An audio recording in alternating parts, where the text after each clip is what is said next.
श्रीमद् भागवत महापुराण स्कंद 9वां अध्याय 5वां।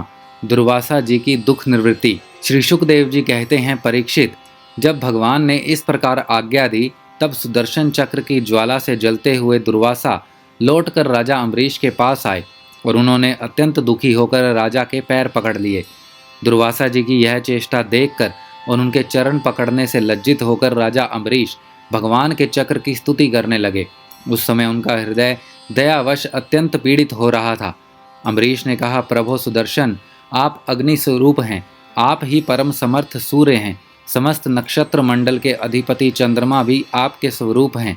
जल, पृथ्वी, आकाश, वायु, पंच तन्मात्रा और संपूर्ण इंद्रियों के रूप में भी आप ही हैं। भगवान के प्यारे हजार दांत वाले चक्रदेव, मैं आपको नमस्कार करता हूँ। समस्त अस्त्र शस्त्रों को नष्ट कर देने वाले एवं पृथ्वी के रक्षक, आप इन ब्राह्मण की रक्षा कीजिए।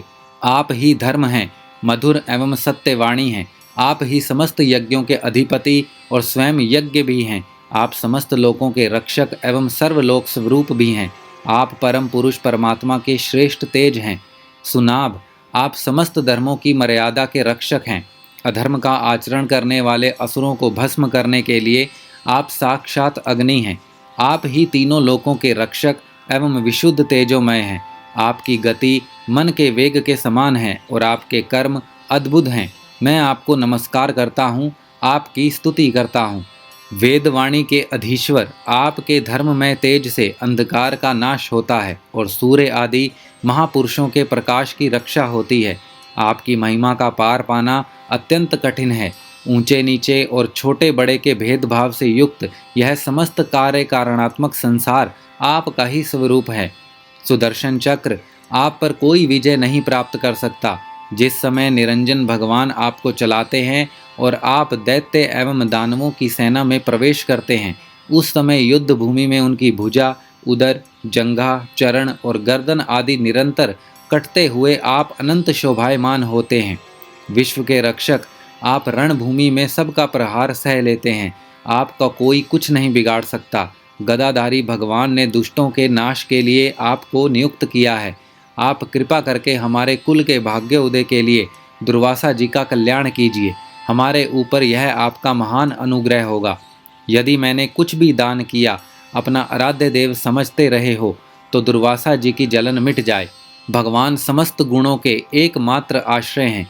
यदि मैंने समस्त प्राणियों के आत्मा के रूप में उन्हें देखा हो और वे मुझ पर प्रसन्न हो तो दुर्वासा जी के हृदय की सारी जलन मिट जाए।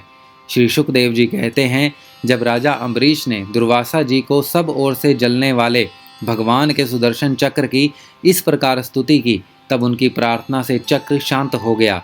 जब दुर्वासा चक्र की आग से मुक्त हो गए और उनका चित्त स्वस्थ हो गया तब वे राजा अम्बरीश को अनेकानेक उत्तम आशीर्वाद देते हुए उनकी प्रशंसा करने लगे। दुर्वासा जी ने कहा, धन्य है, आज मैंने भगवान के प्रेमी भक्तों का महत्व देखा।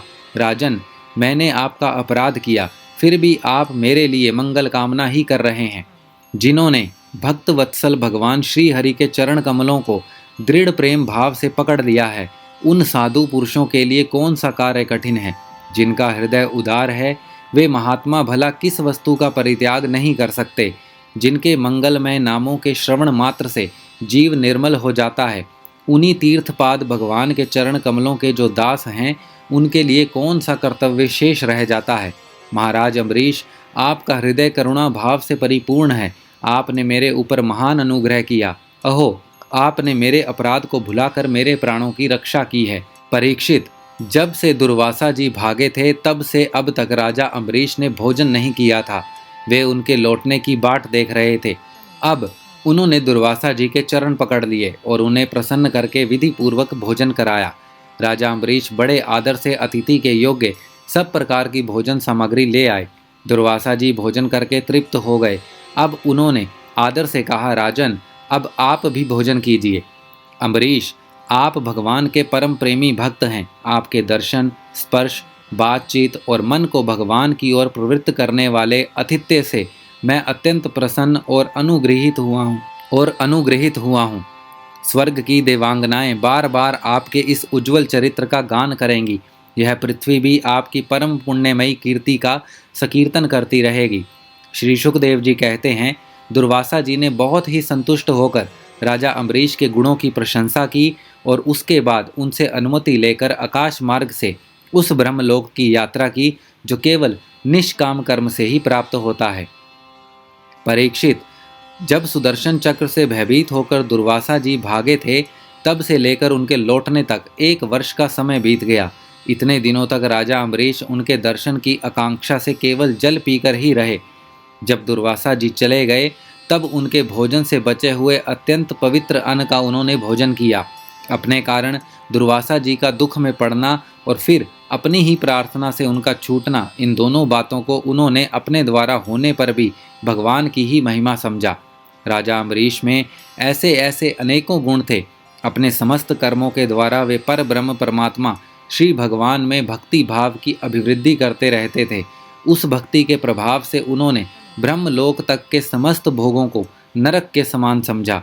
तदंतर राजा अम्बरीश ने अपने ही समान भक्त पुत्रों पर राज्य का भार छोड़ दिया और स्वयं वे वन में चले गए। वहाँ वे बड़ी धीरता के साथ आत्मस्वरूप भगवान में अपना मन लगाकर गुणों के प्रवाह रूप संसार से मुक्त हो गए। परीक्षित, महाराज अम्बरीश का यह परम पवित्र आख्यान है। जो इसका संकीर्तन और स्मरण करता है वह भगवान का भक्त हो जाता है। श्रीमद्भागवत महापुराण स्कंद 9वां अध्याय 5वां समाप्त।